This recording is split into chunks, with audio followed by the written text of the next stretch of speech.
ನೋಡಿ, ನಾನೀಗ ಶೇಷಾದ್ರಿಪುರದಲ್ಲಿರುವಂತಹ ಚಿಕ್ಕಣ್ಣ ಟಿಫನ್ ರೂಮ್ಗೆ ಬಂದಿದ್ದೀನಿ. ಇಲ್ಲೂ ಸಹ ಕ್ಲೋಸ್ ಆಗಿದೆ, ಯಾಕಂದರೆ ಗ್ಯಾಸ್ ಸಿಗ್ತಾ ಇಲ್ಲ.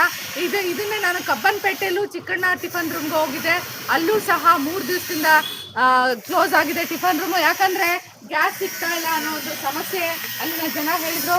ಅನಿರೀಕ್ಷಿತವಾಗಿ ಗ್ಯಾಸ್ ಸರಬರಾಜಿನಲ್ಲಿ ವ್ಯತ್ಯಯ ಉಂಟಾದ ಕಾರಣ ನಮ್ಮ ಹೋಟೆಲ್ನಲ್ಲಿ ಇಂದಿಗೆ ಸೇವೆಯನ್ನು ನೀಡಲು ಸಾಧ್ಯವಾಗುವುದಿಲ್ಲ. ಗ್ಯಾಸ್ ಸರಬರಾಜು ಪುನಃ ಪ್ರಾರಂಭವಾದ ನಂತರ ಸೇವೆಯನ್ನು ಮತ್ತೆ ಆರಂಭಿಸಲಾಗುತ್ತದೆ, ದಯವಿಟ್ಟು ಸಹಕರಿಸಿ ಅಂತ ಹೇಳಿ ಅವರು ಗ್ರಾಹಕರಿಗೆ ಹಾಕ್ಬಿಟ್ಟಿದ್ದಾರೆ.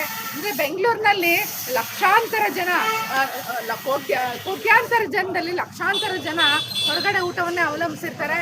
ಯಾಕಂದರೆ ಬೆಂಗಳೂರಲ್ಲಿ ಸ್ವಂತ ಮನೆ ಹೊಂದೋದೇನು ಈಸಿ ವಿಷಯ ಅಲ್ಲ.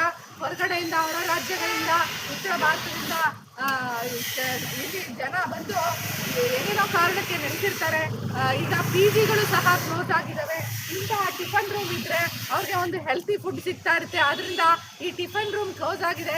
ಸರ್ಕಾರ ಇವರೆಲ್ಲರಿಗೂ ಏನು ಪರ್ಯಾಯ ವ್ಯವಸ್ಥೆ ಮಾಡಿದೆ ಅಂದರೆ, ಇನ್ನೂ ಕೆಲವರು ಭಜನೆ ಮಾಡ್ತಾ ಇದ್ದಾರೆ, ಇನ್ನು ಇರಾನಲ್ಲಿ ಮಾತಾಡ್ತಾ ಇದ್ದಾರೆ, ಗ್ಯಾಸ್ ಬಂದೇ ಬಿಡುತ್ತೆ, ಈಗಲೇ ಬಂದ್ಬಿಡುತ್ತೆ ಅಂತ ಹೇಳಿ. ಎಲ್ಲ ಭಜನಾ ಮಂಡಳಿಗಳೇ ಕಿವಿ ತೆರೆದು ಕೇಳಿ.